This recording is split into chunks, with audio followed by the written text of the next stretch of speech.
여러분 안녕하세요. 성병현 교수입니다. 훈민복음 세상을 깨우는 말씀을 통해서 낙심하고 지친 성도님들의 마음이 성령으로 가득 채워지기를 바랍니다. 오늘도 귀한 세 분 함께 하셨습니다. 안녕하세요. 안녕하세요. 지난번에 강의 때 이제 에스겔이 하나님의 말씀을 대언할 때 이제는 더 이상 소용이 없다.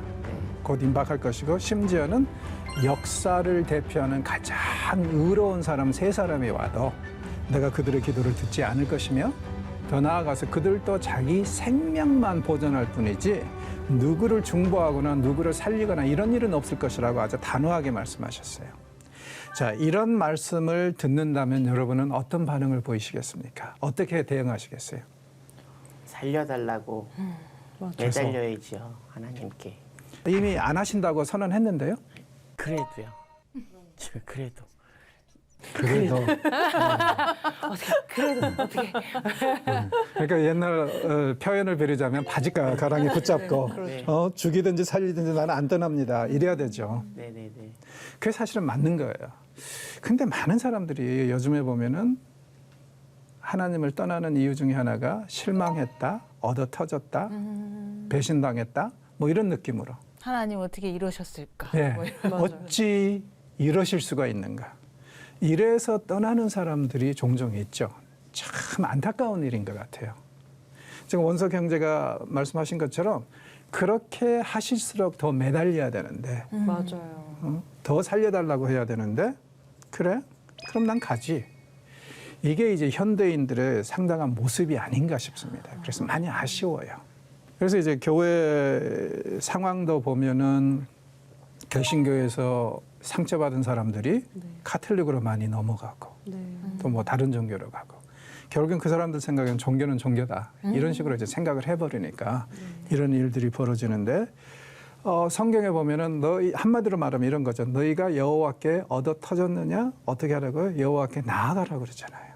그가 분명히 너희를 살릴 거니까. 호세아서가 이제 외치는 메시지가 그겁니다. 그래서 제발 하나님한테 실망했다고 얻어 터졌다고 떠나는 일은 없었으면 좋겠어요. 오히려 하나님, 그래서 제가 하나님의 은혜가 더 필요합니다 하고 매달리고 붙잡아야지. 그래야지 우리에게도 소망이 있지. 떠난다고 해서 해결되는 일은 아닌 것 같습니다. 그렇죠?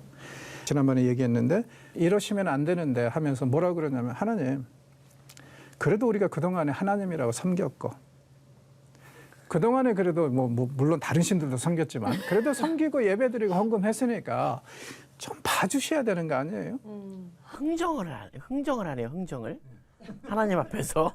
그냥 그렇게 생각하는 거예요. 그러니까 이제 여기서 우리가 생각해야 될 게 그 부분이죠. 예수님은 분명히 우리 친구이신데 친구만은 아니라는 거. 네, 맞아요.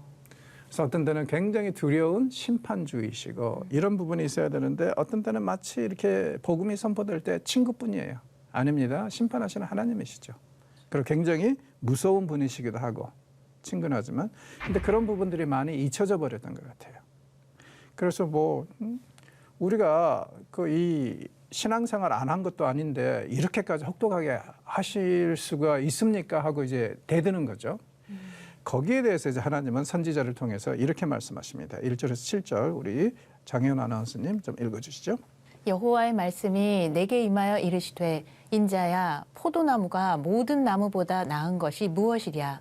숲속에 여러 나무 가운데 있는 그 포도나무 가지가 나은 것이 무엇이랴. 그 나무를 가지고 무엇을 제조할 수 있겠느냐. 그것으로 무슨 그릇을 걸 못을 만들 수 있겠느냐. 불에 던질 땔감이 될 뿐이라. 불이 그 두 끈을 사르고 그 가운데도 태웠으면 제조에 무슨 소용이 있겠느냐. 그것이 온전할 때에도 아무 제조에 합당하지 아니하였거든. 하물며 불에 살라지고 탄 후에 어찌 제조에 합당하겠느냐. 그러므로 주 여호와께서 이같이 말씀하셨느니라. 내가 숲풀 가운데에 있는 포도나무를 불에 던질 땔감이 되게 한 것 같이 내가 예루살렘 주민도 그같이 할지라. 내가 그들을 대적한즉 그들이 그 불에서 나와도 불이 그들을 사르리니 내가 그들을 대적할 때에 내가 여호와인 줄 너희가 알리라. 내가 그 땅을 황폐하게 하리니 이는 그들이 범법함이니라. 나 주 여호와의 말이니라 하시니라. 아멘. 자, 이미지가 뭐죠? 여기서 지금 사용되는 이미지가 포도나무 비유. 포도나무죠. 네. 자, 포도나무 한번 상상을 해봅시다. 그 줄기 혹은 그 이 나무 자체가 튼튼한가요? 단단한가요? 그렇지 않아요. 흐물흐물하죠, 사실은. 네네네. 예. 그리고 두꺼운가요? 그렇지 않아요. 가늘죠. 네네네. 넝쿨처럼. 그리고 일직선인가요? 그렇지 않아요. 그냥 구불구불하죠. 기르셨죠, 언제? 아니, 제가 작년인가 재작년에 꽤 시간이 좀 지났는데 그 전에 이제 예수님의 포도나무 비유를 듣고 실제로 포도나무를 자세히 본 적이 없었어요. 근데 촬영 때문에 포도나무 밭을 본 거예요. 그리고 그 말씀이 확 와닿았거든요. 아, 이래서 포도나무에 비유하셨구나. 그래서 지금 하신 말씀이 그렇지 않아요. 그렇지 않아요. 네네네. 그렇죠. 자, 그러면은 농부가 혹은 사람이 포도나무를 심는 그리고 가꾸는 유일한 이유가 뭡니까? 열매요. 열매. 네. 그렇죠. 열매를 위해서. 왜냐하면 포도나무는 너무 가늘어요. 굽어져 있어요. 그리고 텍스처 자체도 너무 연약해요. 부러져요, 그냥 쉽게. 그렇기 때문에 이거 가지고 퍼니처를 만들 수 있는가 없는가? 없죠, 전혀. 불가능하죠. 이것은 붙여도 불가능해요. 네. 그렇죠? 너무나도 이제 구부러지고 약하니까. 그리고 너무 쉽게 깨지니까. 심지어 여기서 뭐라 그래요? 뭐 그릇을 걸어 놓을 만한 못 하나 만들 수 있겠느냐. 그러니까 옛날에는 이 새가 거의 없었잖아요. 그래서 이제 못으로 무엇을 사용했냐면은 단단한 나무를 깎아가지고 못으로 많이 사용했단 말이에요. 오늘날도 뭐 퍼니처 만들 때 어떤 데는 일부러 이 나무 못을 쓰잖아요. 네. 근데 포도나무는 어때요? 나무 못 하나 못 만들어요. 아, 정말 열매 빼고는 아무 쓸모가 없는 그렇죠. 나무군요. 모양도 정말 안 이뻐요. 정말 안 예뻐요. 정말 안 아, 이뻐요. 그래요? 열매만 정말 안 예쁘지. 이뻐요. 정말 안 이뻐요. 한 번도 본 적이 없어가지고. 포도나무를죠? 네. 근데 한 이런 번도 젠장. 본 적이 없어가지고. 성경이 우리가 포도나무라 하는 데는 그만한 이유가 있어요. 이것하고도 이제 연관이 되어 있는데, 그러니까 하나님이 우리 그동안에 신앙생활 했는데 이러실 수 있습니까? 이런 식으로 대드니까 하시는 말씀이 그럼 생각해 보라는 거예요. 내가 너희들을 쉽게 말해서 크리스천으로, 이 당시에는 이제 유대교 사람들이겠죠. 내 백성으로 부른 이유가 어디에 있느냐? 목적이 어디에 있느냐? 딱 한 가지라는 거예요. 열매. 열매. 왜냐면은 지금 포도나무 비유는 굉장히 이거 흔한 비유잖아요. 구약에서도 그렇고 신약에서도 네. 그렇고. 왜 하필이면 성도들을 포도나무라고 할까? 열매 외에는 아무 데도 쓸 데가 없습니다. 정말 안 이뻐요. 심지어 밑에 가서 뭐라 그래요? 이거 땔감으로도 마땅치 않다는 거예요. 왜냐면은 너무 이렇게 구부러지고 휘어지고 가느니까 화력이 없어요. 그렇죠? 그래서 지금 이 던질 땔감이 될 뿐이라. 그리고 더 나아가서 뭐라고 그러시냐면은 그나마 한 반쯤 타버렸어. 그게 무슨 화력을 발휘하겠느냐? 제조에 무슨 소용이 있겠느냐? 그러니까 뭐 물건을 만들 때 이렇게 열이 필요해서 땔감을 이렇게 태운다. 근데 포도나무는 그 역할도 못 한다는 거예요. 더욱이 이스라엘은 뭐와 같다? 포도나무. 타다 남은 포도나무와 같다. 이게 무슨 뜻입니까? 아무짝에도 쓸모없어요. 그동안에 외부에 의해서 계속 공격을 받았잖아요. 그래서 끌려가고. 그러니까 완전히 지금 이스라엘의 형편은 뭐와 같다? 타다 남은 포도나무와 같다. 그러면은 정신을 차리고 열매를 맺어야 되는데 네. 열매 맺을 생각은 안 하고 딴짓만 하고 있고 더 나아가서 뭐 이렇게 우상 백화점을 차려놓고 우상백화점. 이런 짓들을 하고 있다 이거예요. 그럼 내가 너희들을 어떻게 내버려 두겠느냐. 너희들은 신앙생활 했다고 하는데 내가 너희들을 신앙생활로 부른 이유가 어디였냐면은 열매 맺는 건데 열매를 맺기를 거부하는 이 포도나무를 내가 어떻게 해야 되겠느냐. 그러니까 이것은 이제 우리가 하나님의 부르심을 받은 그 소명의 목적, 네. 그리고 하나님이 우리를 부르신 이유, 그것을 생각하게 하는 그런 말씀이라고 생각할 수 있을 것 같아요. 하나님은 우리에게 열매 맺으라며 부르셨다는 거예요. 자, 어떤 열매요? 성령의 9가지 열매. 네, 어떤 것들이 있죠? 뭐 오래 참음도 있고, 사랑도 있고요. 뭐 온유함도 있고, 희락도 있고. 희락도 있고, 사랑도 있고, 네. 그렇죠. 절제도 있고. 네. 예, 절제도 있고. 자비형. 자, 그런데 이제 제가 볼 때 제일 안타까운 게 뭐냐면은 사람들이 성도들이 자꾸 열매하고 은사를 헷갈려 해요. 네. 오, 열매와 은사를. 은사는 어떤 거죠? 딱 안수해가지고 병 낫게 하고 네, 치유. 방언하고 네. 이러는 것들. 이것이 마치 성령의 열매인 것처럼 착각을 합니다. 아. 그래서 우리 주변에 보면은 은사가 있을수록 가우잡아요. 아. 믿음이 좋다고 생각해요. 그렇죠? 네. 예. 근데 성경을 잘 보십시오. 우리는 열매를 맺으라고 부르심을 받았지 그렇죠. 은사를 사용하라고 부르심 받은 거 아니에요. 자, 왜 은사라고 그러냐면은 이건 하나님이 주시는 선물이기 때문에 은사잖아요. 선물이죠. 네. 자, 그러면은 언제 하나님이 선물을 주시죠, 우리에게? 구할. 착하다, 잘했다, 자, 이거 줄게, 이겁니까? 그런 적 없어요. 성경을 잘 보시면 항상 은사는 언제 임하냐면은 내가 속한 공동체가 그 은사가 필요할 때. 때 맞아요. 필요할 때. 자, 그러면은 은사가 더 이상 필요가 없어요. 네. 그 공동체. 그럼 어떻게 하실까요? 가져가세요. 가져가는 거예요. 그런데 지금 어떤 착각 속에 사는 사람들이 많냐면 일단 자기가 한번 은사를 받으면 그게 영원히 자기 소유라고 착각을 해요. 그러다 보니까 자기가 잘나서 자기가 더 능력이 있어서 하나님이 이런 은사를 주셨기 때문에 이건 내 거다. 어. 이렇게 생각하는 사람들이 의외로 많습니다. 아, 자신이 좀 더 특별한 사람이라고 여겨지는 그렇죠. 거군요. 그래서 가우를 잡는 거예요. 마치 약간 히어로처럼, 되게 네. 슈퍼맨처럼 그렇게. 그리고 이제 제가 그동안에 경험해 보니까 은사라는 것은 이제 어느 순간에 사라진다고 그랬잖아요. 네. 근데 그 공백을 견디지를 못해, 이 사람들이. 있다가 없어지니까. 네. 그러면 이제 왜냐하면 여태까지 자기가 능력이 있어서 이걸 행한다고 얘기를 해놨기 때문에 이게 없어지면은 어때요? 그쵸. 좀 이상해지잖아요. 네, 그쵸. 곤란하죠. 그래서 곧바로 빠지는 게 율법주의입니다. 그래요. 예. 그러니까 은사하고 율법은 너무 대조적이잖아요. 네. 그렇죠. 그렇죠. 네, 네. 근데 이 은사로 하다가 안 되면은 율법주의로 빠져가지고 성도들을 막 휘어잡기 시작해요. 나의 권위를 지키기 위해서. 그렇죠. 왜냐면은 자기 이 영적 지도자가 자기의 권위를 과시하고 나타낼 때 율법보다 더 좋은 건 없거든요. 그렇죠. 그렇죠. 간음하지 마라 뭐 이런 것들 다 율법으로 이렇게 얽매고 나면 그리고 더욱이 이 내가 너희들을 위해서 얼마나 기도하는 줄 아니. 이거 덧붙여가면서 하면은요 그렇게 돼요. 그래서 혹시 주변에 은사하다가 율법주로 빠진 사람들은 좀 멀리하십시오.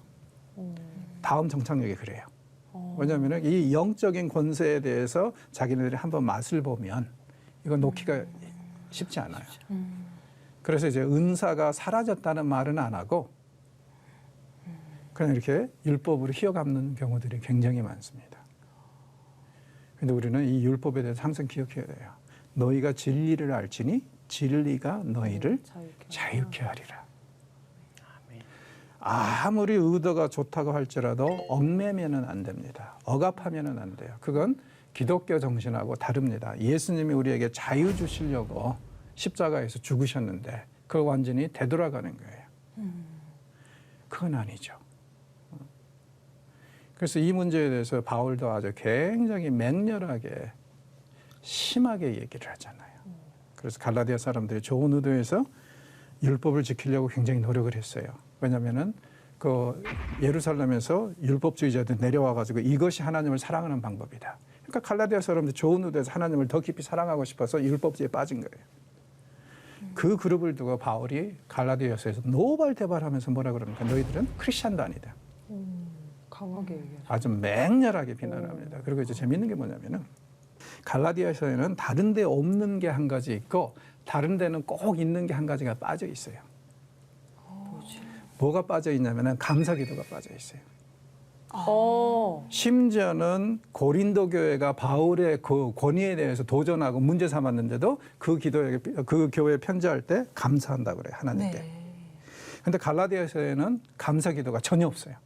맞아. 대신 뭐가 있습니까? 정말. 저주. 누구든지 우리가 전한 복음 외에 다른 복음을 전하는 자는 저주를 받을 것이니라. 두 번 나와요.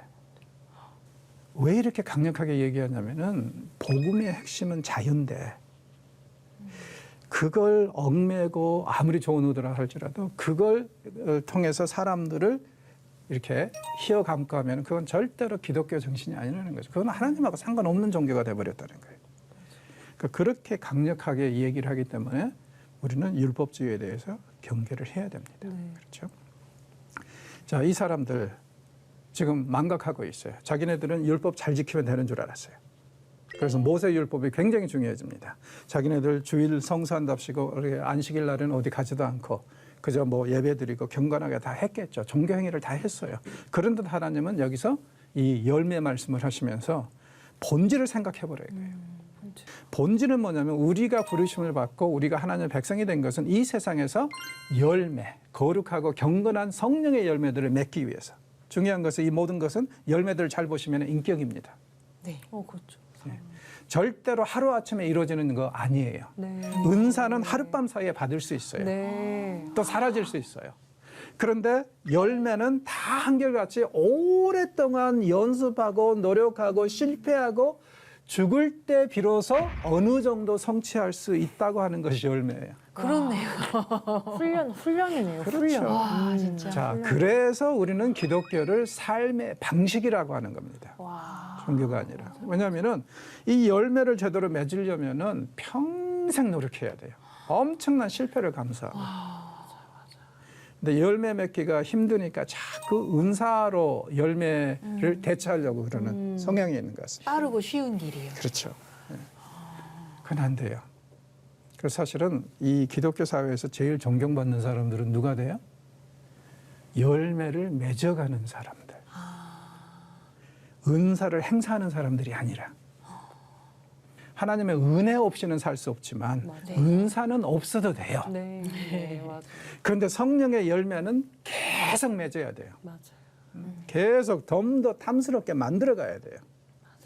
근데 공교롭게도 이 성령의 열매는 한결같이 인격하고 연관이 되어 있더라. 그렇네요. 그래서 여기서 지금 열매를 말씀하시면서 너희들의 삶의 방식이 달라지라고 내가 부르는데 너희들은 완전히 쉽게 말해서 뭘로 대체해버렸어요? 종교 행위로. 헌금하고 예배하고 뭐 이런 거 하면은 다 됐다. 이렇게 생각하는 그 종교 풍토를 지금 비난을 하고 계세요. 아무 쓰잘데기도 없다. 너희들이 만약에 열매를 맺기를 거부하면 끝이다 이거예요. 그런데 너희들의 삶에서 열매를 맺었느냐? 전혀 그렇게 얘기할 수 없죠. 만약에 열매를 맺는 사람들이라면 우상을 숭배할 이유가 없잖아요. 네. 그렇죠? 그러니까는 종교를 완전히 하나의 부적처럼 액땜이나 하는 부적처럼 이 종교 생활을 하는 사람들을 지금 비난을 하고 계시는 거예요. 그래서 우리 자신도 좀 종종 되돌아봐야 돼요. 내가 이게 내 신앙의 바탕이 또 목적이 어디에 있는가? 그리고 내가 이 기독교 신앙을 통해서 무엇을 추구하고 이루려 하는가? 왜냐하면 삶이 완전히 바뀌어야 되니까, 인격이 바뀌어야 되니까. 정말 우리가 열매를 맺는 것이, 삶에서 열매가 드러나는 것이 얼마나 중요한가에 대해서 좀 많이 생각해 봐야 되나. 왜냐하면 하나님이 우리를 열매 맺으라고 부르셨는데 그 열매가 드러나지 않으면은 아무 소용에도 없잖아요. 세상을 변화시켜가는 그런 이 과정 속에서 무엇보다도 삶에서 복음의 열매가 드러날 수 있도록 그래서 하나님이 정말 우리를 나중에 잘했다고 칭찬할 수 있는 그런 신앙생활을 좀 해갔으면 좋겠습니다. 자, 그래서 이제 이 부분은요, 이 열매 맺지 못하는 이스라엘을 맹렬히 비난하시는 거, 그리고 심판을 받을 수밖에 없다고 선언하시고, 그 다음에 이제 16절에 가면은 굉장히 긴장이 나옵니다.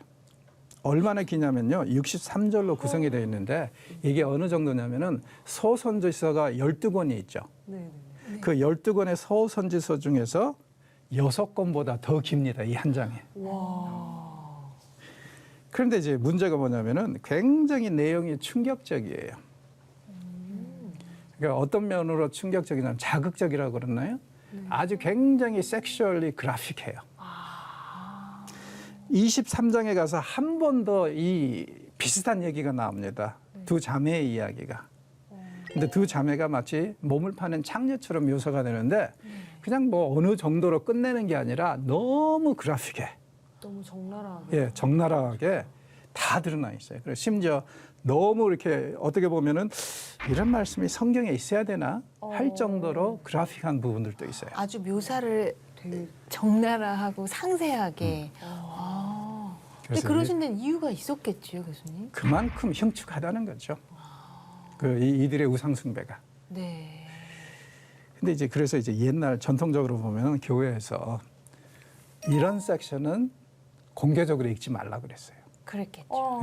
네. 심지어 스펄전 목사님도 이 16장 같은 경우는 그냥 각자 집에서 가서 보고 그냥 끝내라. 그렇게 할 정도로 얘기할 정도로. 오. 다시 한번 말씀해 주시겠어요? 네? 에스겔서 16장 말씀이요. 예, 하고 23장. 16장, 23장 말씀. 네네. 아, 중학교 다닐 때 다들 어른들이고 그러니까 충격적이라 할지라도 조금 좀 부끄럽다 할지라도 이게 얼마나 정말 자극적이고 하나님 보시기에는 흉측한 것인지를 좀 보도록 하겠습니다. 자, 1절에서 7절 좀 읽어주시죠. 또 여호와의 말씀이 내게 임하여 이르시되 인자야 예루살렘으로 그 가증한 일을 알게 하여 이르기를 주 여호와께서 예루살렘에 관하여 이같이 말씀하시되 내 근본과 난 땅은 가나안이요 내 아버지는 아모리 사람이요 내 어머니는 헷 사람이라. 내가 난 것을 말하건대 내가 날 때에 내 배꼽 줄을 자르지 아니하였고 너를 물로 씻어 정결하게 하지 아니하였고 내게 소금을 뿌리지 아니하였고 너를 강보로 싸지도 아니하였나니 아무도 너를 돌보아 이 중에 한 가지라도 내게 행하여 너를 불쌍히 여긴 자가 없었으므로 내가 나던 날에 내 몸이 천하게 여겨져 내가 들에 버려졌느니라.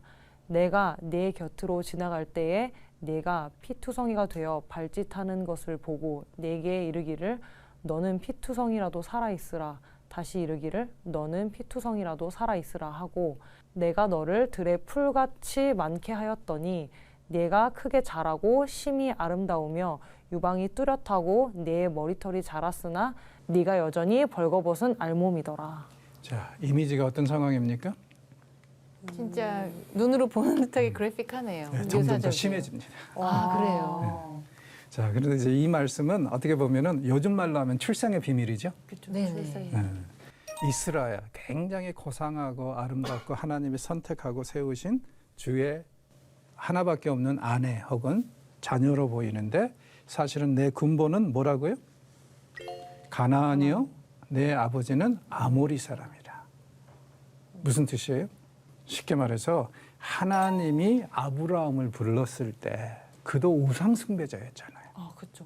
아, 그렇죠. 그러니까 이제 아브라함이 태어날 때부터 하나님을 섬긴 건 아니고 네네. 외경이나 이런 데 보면은 그의 아버지가 우상 숭배자에 대한 얘기도 나올 정도로 그리고 이 사람은 지금 가나안에 살던 사람이 아니라 저쪽에 메소포타미아에 살던 사람이 부르심을 받고 여기 왔잖아요. 네. 그래서 지금 이 쉽게 말해서 내 출생의 비밀이 이거다 이거예요. 너는 정말 말 그대로 구원에 이를 만한 하나님이 택할 만한 그런 위치에 있는 사람도 아니었다. 그래 보십시오. 아버지는 아모리 사람이고 내 어머니는 헷 사람이다. 그러니까 정말 말 그대로 이 이방인들의 상징적이고 대표적인 그런 종족도 우상 숭배하는 사람들의 후손이었다는 거예요. 지금 저거는 영적 혈통에 대해서 말씀하시는 그렇죠. 거죠? 그러니까 하나도 내가 구원을 이룰 자격이 가치가 없는 사람들을 내가 구원했다. 이걸 이제 얘기를 하는 거죠. 그리고 이제 이스라엘은 뭐와 같냐면은 부모에게 태어나자마자 버림받은 어린아이와 같다는 거예요. 그래서 여기 보니까 배꼽줄, 탯줄을 제대로 끊어주지도 않은 상태에서 죽으라고 내팽개쳐진. 그래서 이제 이렇게 이제 고대 군동에서는 이런 식으로 이제 원하지 않는 아이들, 사생아나 이런 경우는 이렇게 내 버렸어요. 싸가지고. 그럼 들짐승이 먹는 거죠. 그런 위치에 자르지도 아니하였고 너를 물로 씻어 정결하게 해도 아니하였고 내게 소금을 뿌리지 아니하였고 너를 강보로 싸지도 않고 내버려뒀다. 버려졌다. 천하게 여겨서. 그런데 그 길을 한 남자가 지나갑니다. 누굽니까? 하나님. 이 아이를 보고 마음이 너무 이렇게 안타까운 거예요. 그래서 너는 피투성이라도 살아있으라, 살아있으라. 그리고는 어때요? 저기 먼 길을 떠나는 이미지거든요. 종들에게 내가 돌아올 때까지 잘 보살피고 키우고 있어라 하고 먼 길을 떠났어요. 세월이 지나서 돌아와 보니까 어때요? 살아있는 거예요. 자라있어요. 이 여자아이가. 어느 정도까지 자랐어요? 유방이 뚜렷하고 머리털이 자랐다. 성인이 된 거네. 그렇지, 성인이 결혼 정년기가 된 거예요. 네네. 그런데도 문제는 뭐예요? 여전히 벌거벗었더라. 케어를 받지 못한다는 거죠. 그러면 하나님은 어떻게 하실 건가? 그 이제 다음 주에 이야기합니다. 옷을 입혀주시겠죠. 그렇죠? 네. 아, 궁금하네요. 오늘은 여기서 마무리하도록 하겠습니다. 다음 주에 이제 2탄이 시작이 되니까 기대해 주십시오. 수고하셨습니다. 감사합니다. 수고하셨어요.